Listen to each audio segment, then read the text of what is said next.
Every crew position in an American B-17 or B-24 bomber was dangerous, but there is one position dreaded more than all the other positions, that of the ball turret gunner. Hanging underneath the bomber, with a 30,000 feet drop below it, the turret was the gun position protecting the underbelly of the bomber. Small and cramped, only the smallest of the crew members could operate the ball turret. This is in a nutshell the story of the Sperry ball turret. The early B-17 models were not designed with a ball turret. Instead, they had a different defensive setup. In the A and B models, the waist gunners had blister canopies while the belly of the bomber was protected by another blister with a single machine gun. These blisters caused drag, reducing the bomber's range. Furthermore, they limited the gun's traverse. In the B-17C, the waist blisters were removed and replaced by flush windows. The belly blister was also replaced by a bath tube-style gun position, copied from the German Heinkel 111. The gunner had to kneel or lay down in this elongated compartment to operate his gun. A disadvantage of this position was that the gunner could only cover the rear section below the plane. So with the introduction of the B-17E, the bathtub was replaced by the ball turret. This allowed the gunner to turn 360 degrees horizontally and 90 degrees vertically. Now he could cover the entire underside of the bomber. In the B-17, the gunner could enter the ball while the plane was on the ground. In the B-24 Liberator, there was not enough ground clearance, so the ball was instead lowered after takeoff. In most cases, both in the B-17 and especially in the B-24, the gunner would wait until after takeoff before climbing into the cramped ball turret. Entering the ball turret was done by pointing the guns downwards, which provided access to the entrance door at the back of the turret. The gunner would then drop feet first into the turret, moving into a fetal position, with his feet in stirrups and the gun grips with triggers above his head. Another crew member would then close the entrance hatch behind him. Before landing, the gunner would crawl back out of the turret and join the rest of the gunner crew in the radio compartment. The turret was connected to a robust support beam running over the top of the aircraft's fuselage.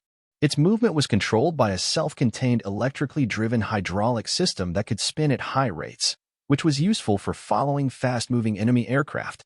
It moved horizontally using a ring gear on the turret. A trunnion mechanism enabled vertical movement.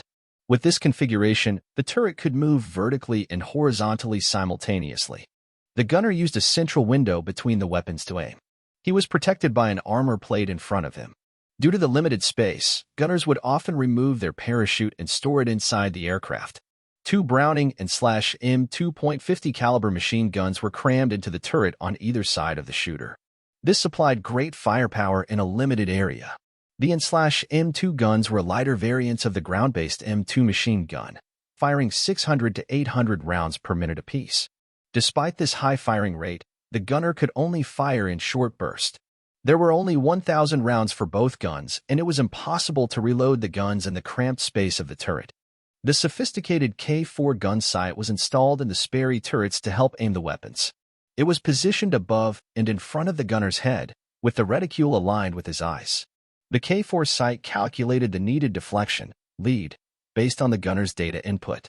The gunner would use his left foot to move a frame in the sight to match the size of the target's wings, indicating the target's range to the computer.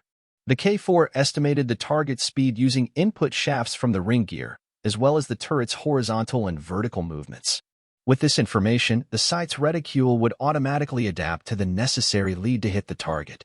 The ball turret gunner did have the best view of the ground below, yet manning the turret was not all sunshine and roses.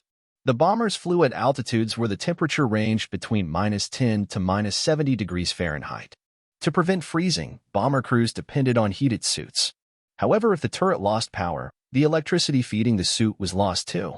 The only option for the gunner was then getting as quickly as possible out of the turret before he froze to death.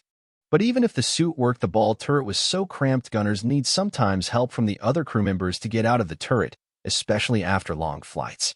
Another danger facing the crew was the loss of oxygen. There were enough spare bottles with oxygen in the main cabin, but not in the ball turret. If the gunner lost consciousness, his only hope was that one of the waist gunners would notice that the turret had not moved for a while and would come to the rescue of the ball turret gunner. The intercom was the only way a ball turret gunner could communicate with the rest of the crew. From his position, he also had a good look at the engines of the bomber, so he often could provide the first warning if an engine failed. The ball turret's vantage point meant that they had a unique view on the battle raging around them.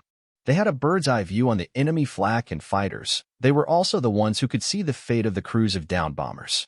But it was not the position and the view that made the position of the ball turret gunner so dreaded. It was his fate if the bomber was hit that made his position so harrowing. If a gunner was small enough, he could carry his parachute in the turret, but most gunners preferred to leave their parachute in the aircraft. Their hope was that in case the bomber got hit, they would have enough time to get out of the turret, strap on their parachute, and bail out. Ball turret gunners had a 60% mortality rate during the war, compared to 19% mortality for the rest of the crew.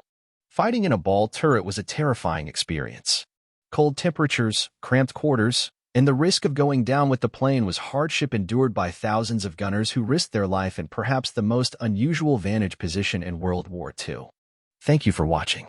You can support the channel by subscribing and leaving a like, or you could follow these links to other aviation videos I made.